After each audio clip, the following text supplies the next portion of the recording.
Only God can satisfy. Fasting at abstinence sa tuwing Ash Wednesday at Good Friday, pinaalala ng Simbahang Katolika.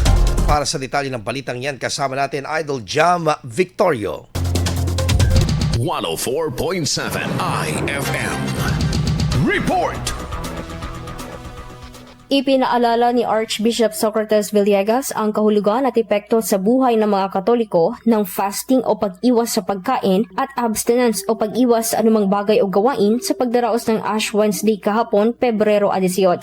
Sa in-upload na mensahe ni Villegas, binigyan diin niya na only God can satisfy pagdating sa mga bagay o pagkain na iniiwasan ng isang individual dahil higit pa rito ang tunay na diwa ng buhay ng Kristiyano ay ang pagbibigayan at pagtutulungan. Inihayag din niya na isa lamang sa 2 araw na kinakailangang mag-ayuno ang Ash Wednesday na sinusundan ng Good Friday. Ang Ash Wednesday ay ang hudyat ng pagsisimula ng Lenten season o Kwaresma sa kalendaryo ng Simbahang Katolika, kung kailan pinapahira ng abo mula sa sinunog na nabendisyon ng palaspas ang noo ng mga mananampalataya.